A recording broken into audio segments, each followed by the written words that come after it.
ڈاکوؤں کے بعد قاتل بھی رحیم یار خان پولیس کی گرفت سے آزاد۔ آر پی او کی ہدایت پر پولیس حکام کے احکامات پر تھانوں میں ممبران اسمبلی کے تمام جائز اور ناجائز کام پایہ تکمیل تک پہنچانے لگے، جبکہ متاثرین انصاف کی حصول اور تھانوں میں اپنے بے گناہی ثابت کرنے کے لیے بے بس اور در بدر ٹھوکریں کھانے پر مجبور ہیں، جو ڈی پی او عمر سلامت، ایس پی انویسٹیگیشن رانا محمد اشرف اور ایس ڈی پی او کی فرض شناسی اور ایمانداری پر سوالیہ نشان ہے۔ 4 روز قبل اقلیتی کی 25 سالہ حاملہ خاتون ڈھیلا مائی کو مبینہ طور پر اس کے شوہر سانول جی نے تشدد کیا، حالت خراب ہونے پر ہسپتال لے گیا، جہاں اس کی موت واقع ہو گئی۔ ڈھیلا مائی کے 2 بچے تھے، وہ تقریباً 8-10 سال کے ہیں، اور جو تیسرا بچہ اس کے حمل میں تھا وہ 3 ماہ کا تھا، وہ بھی قتل کر دیا گیا ہے، اور ڈھیلا مائی کو بھی قتل کر دیا گیا ہے۔ اس کے علاوہ پولیس کا مقدمہ جو ہے وہ کسی کے کہنے پر یا رشوت کے حساب سے اسے چھوڑ دیا گیا ہے۔ پولیس والوں نے ان کو پکڑا تھا،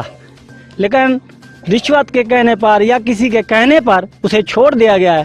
ہماری کوئی اپلیکیشن نہیں ہوئی، لیکن ہمارا وہ FIR درج نہیں کیا گیا۔ ملزم جو چھوٹ گئے ہیں اور نہ ہی کسی نے ہماری بات سنی ہے، اس کے والا ہم وزیر اعلیٰ پنجاب سے ریکویسٹ کرتے ہیں کہ IG سے کرتے ہیں اور DIG سے بھی کہتے ہیں، ہمیں انصاف ملنا چاہیے۔ رحیم یار خان کے DPO عمر سلامت سے بھی یہ ریکویسٹ کرتے ہیں کہ ہمارا انصاف کرے، ہماری بات سنیں اور ہمیں انصاف دیں۔ کیمرامین ٹیم کے ہمراہ محمد عتیق، راج نیوز، رحیم یار خان۔